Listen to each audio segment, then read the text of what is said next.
That FM radio thing will never last. Step into the future. Talk of the Commonwealth with Hank Stoltz. Always live streaming at radioworcester.com. Up and at 'em, everybody. Hank, Big Ben with you on this a Monday morning. We are so pleased to be joined live at the diner by John Morrow. John, so good to have you here, and so good to have you pop by. Appreciate it. It's always a pleasure to stop by, Hank. Let's talk a little bit about, and this goes back a little bit ways, and Denise Kapulka is here with us as well, and we're going to bring her into the conversation in just a moment. But gosh, I don't know, it's a number of years now when when I first met you and you first came on the show, and we talked about ataxia. And this is at the time when you came on, of course, I, like so many other people and like a lot of people today, I'd never heard of it.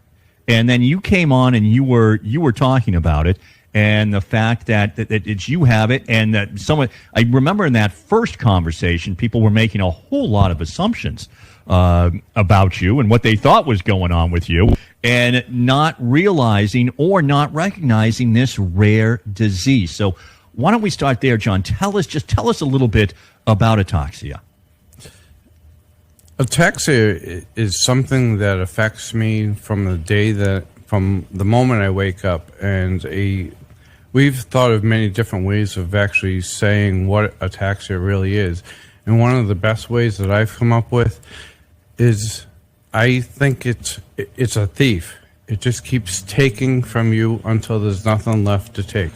Meaning that it affects your speech, your balance, walking, talking, memory issues, the way that you communicate, because speech might be slower or better. So what you end up doing is you talk in bullet points. So I've noticed that the vocabulary, or to try to stay up with a normal conversation, and the speed can be difficult.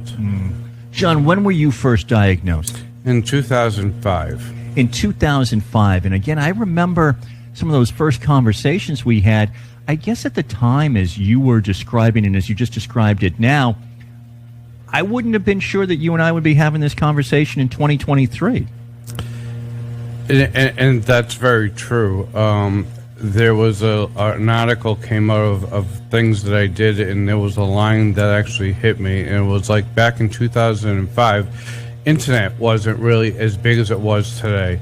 So our reach, and we really felt isolated, where now more people are out there with the internet, and we're finding different people, and people are amazed when they find you for the help. Well, this is part of what you have done. You have really raised awareness. I know that your wife, you were doing the podcast. I mean, you've really, right from the start, people react to the kind of news that you got in different ways. You really did go out there and work and help raise awareness. As a matter of fact, you've just been recognized as a rare disease difference maker. Congratulations on that. Thank you very much. But tell me a little bit about that reaction to your diagnosis, that you wanted to raise awareness for people. My my reaction, I think, would be the same whether it was ataxia or MS or Parkinson's. You know nothing about it. You're riding home from the doctor, you're getting all this news, you're trying to process it. There's just so much that happens at that meeting. And then what you do is the worst thing in the world, is you come home and you hit Google. And nothing wrong with Google, but you don't know where a lot of this information is coming from. So that was the most challenging part, is where to find the accurate information and what was real and what was not real.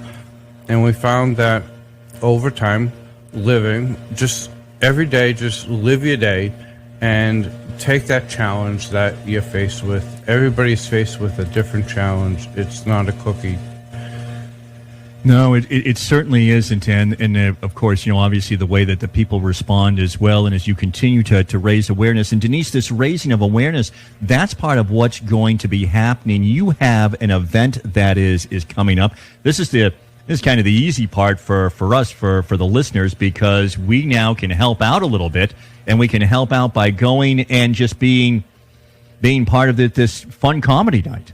Yes, so we've been working with Adam Webster, and we have an event coming up on October 27th.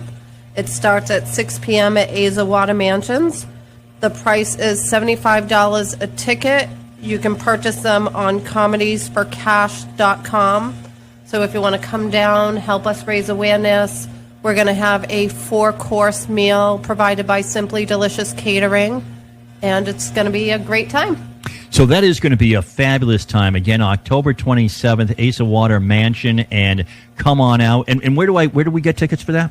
Comedyforcash.com. Okay, comedyforcash.com. If you've ever seen Adam Webster, of course, great morning guy, and just puts together these great shows with a lot of very familiar names and wonderful people all raising that money. And where does that money go, John? It goes to the National Ataxia Foundation, and it goes towards research. One thing that I is new from when I joined, just from coming on shows, is that last year was the first drug that came out for ataxia to slow the progression, and so that's quite a milestone. And that was like a lot of legislation that we've been working on, funding, and so we're very happy about that. We got one more in the pipeline, so finally there is light.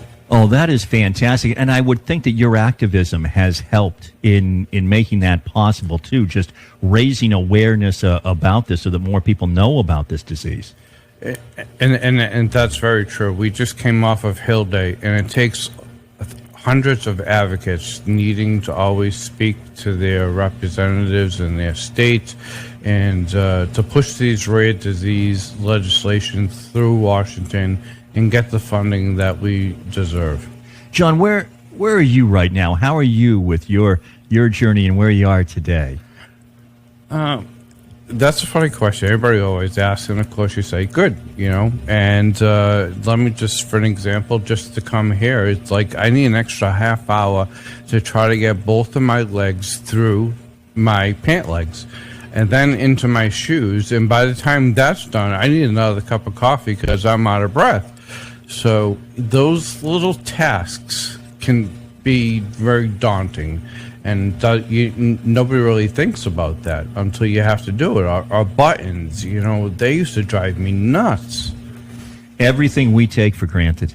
It's so true. Yeah. Until you walk a mile in somebody else's shoes. Well, we always appreciate your coming by and always telling us a little bit in informing people about ataxia. And again, I'm sure that there are some of you who this is the first time that you're hearing about it.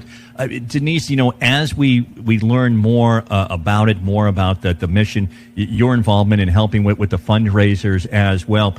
One more time, we're going to be able to go out. This is going to be a marvelous night coming up at the end of October, where we're going to be able to see Adam Webster and his comedians.